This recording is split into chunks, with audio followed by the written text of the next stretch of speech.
Muy buenos días todavía.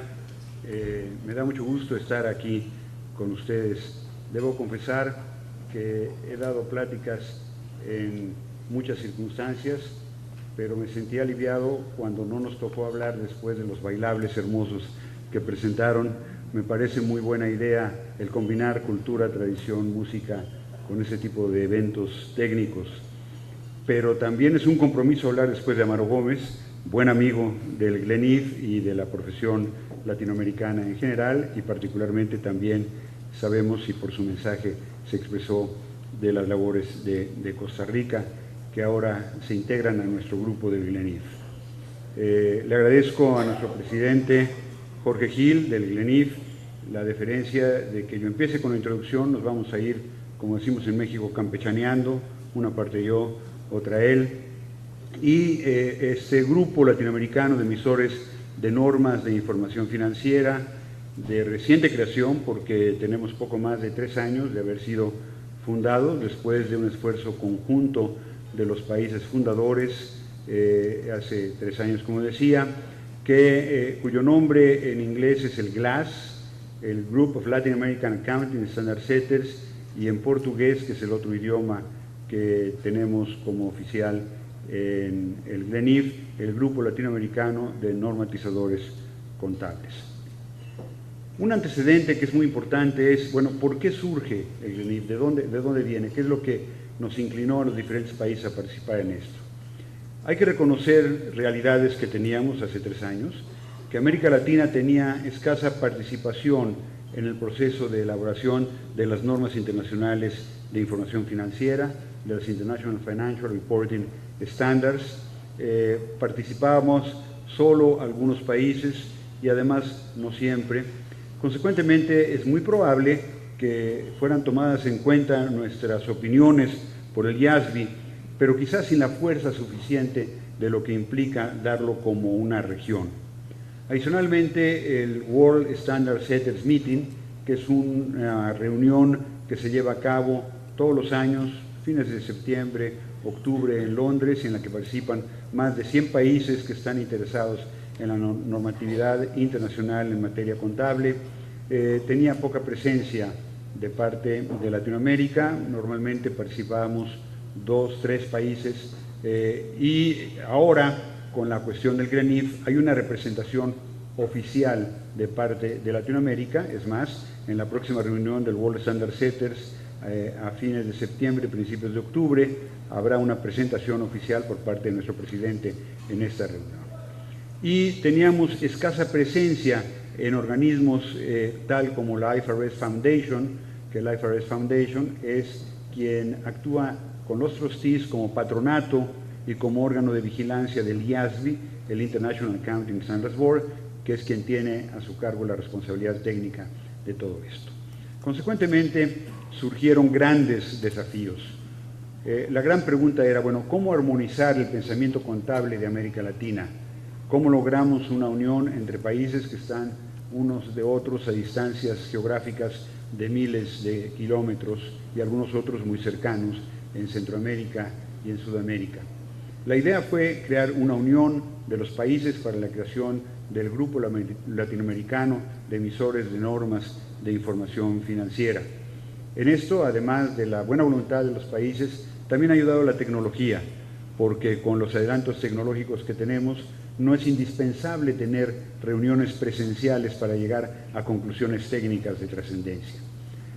A través del uso de la tecnología tenemos reuniones muy frecuentes por Skype, o por otros medios de teleconferencia o videoconferencia que nos permiten trabajar en tiempo actual.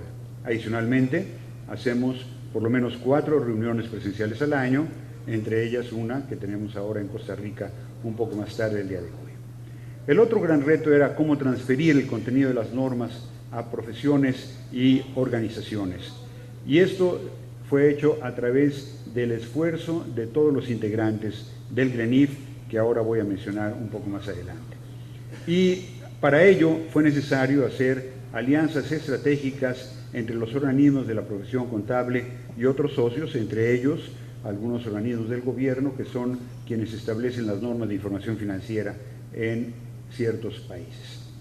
Otro aspecto que es muy importante y que es coincidente, porque todo se va dando como resultado un poco de la globalización, es el interés del IASB, del International Accounting Standards Board, que preside Hans Hogersborst desde hace algunos años ya, la creación de grupos regionales que sean el enlace entre el IASB y las regiones importantes de nuestro planeta. Actualmente hay 5 grupos regionales: el EFRAG, que es el European Financial Reporting Advisory Group, que reúne a todos los países de Europa; el órgano equivalente de Asia y Oceanía, en donde están toda aquella parte, incluyendo desde luego Australia, Nueva Zelanda y los países asiáticos; el FASB, el Financial Accounting Standards Board de Estados Unidos, el cual por sí mismo, por su importancia, trascendencia y tradición de emisión de normas contables desde hace muchos años a través de los US GAAP; el PAFA, Pan African Federation of Accountants, que reúne a los países de África; y el GRENIF de América Latina. Si nosotros enfrentamos a veces algún problema por las distancias y algún problema por los idiomas, imagínense lo que ocurre en lugares como Asia y Oceanía, en donde las distancias son mayores y en donde se tiene que estar atento a muchos idiomas, lo cual los obliga a que todo se maneje en el idioma inglés.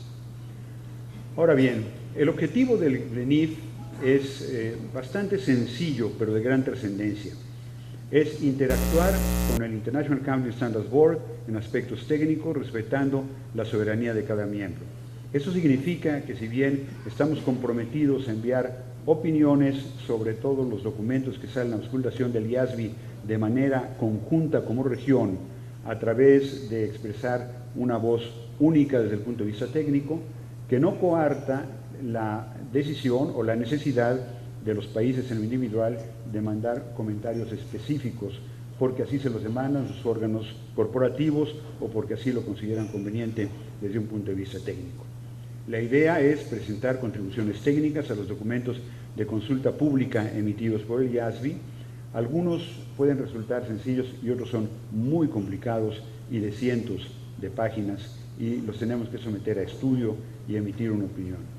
La idea también es proponer cambios al IASB que contemple situaciones específicas de la región, como puede ser el tema de inflación, como puede ser el tema de aplicación del método de participación para la evaluación de subsidiarias, en donde recientemente el IASB aceptó un esfuerzo que nosotros consideramos de Latinoamérica para hacer un cambio trascendental en la forma de contabilizar ese tipo de inversiones. Y otro aspecto de gran importancia es contribuir de manera proactiva con los procesos de adopción de las normas internacionales en cada país. Ya comentaba Amaro su satisfacción porque Costa Rica fue uno de los países que adoptaron esto ya desde hace algún tiempo. También tenemos como objetivo, y lo hemos logrado bastante bien, interactuar con los grupos regionales, para lo cual estas juntas internacionales como la del World Standard Setters, como la del International Forum of Accounting Standard Setters, nos permiten interactuar con Europa, con Asia, con Estados Unidos y con África. Y desde luego participar en encuentros mundiales de emisores de normas.